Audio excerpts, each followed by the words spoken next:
চর্যাপুঁথি থেকে আসার মতো কোশ্চেন অজস্র। তার মধ্যে চর্যার নামকরণ, এই যে চর্যার নামকরণ নিয়ে অনেকের অনেক মত আছে এবং অনেকেই অনেক নামকরণ করেছেন। তো এই নামগুলোই পরীক্ষায় আসে। আমি চর্যার নামকরণ বিস্তারিত একটা আলোচনা করে দিচ্ছি।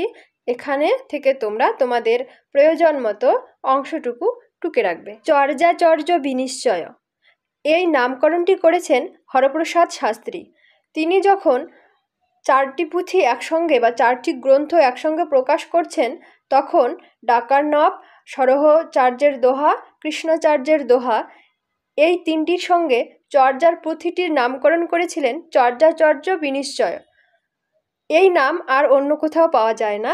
ডক্টর অসিত কুমার বন্দ্যোপাধ্যায় এই নামটি গ্রহণ করার পক্ষপাতী। আশ্চর্য চর্যাচয়, এই নামটি বিধুশেখর ভট্টাচার্যী করেছেন।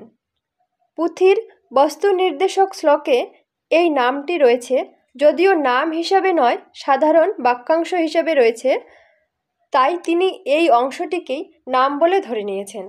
ডক্টর প্রবোধচন্দ্র বাগচি নামকরণ করেছেন চর্যাশ্চর্য বিনিশ্চয়।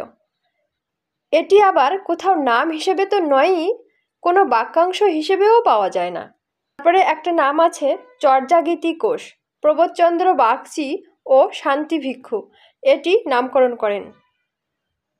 আরেকটি নাম আছে চর্যাগীতি পদাবলী। সুকুমার সেন তার গ্রন্থের নাম দিয়েছেন চর্যাগীতি পদাবলী। নির্মল দাস তার গ্রন্থের নাম দিয়েছেন চর্যাগীতি পরিক্রমা।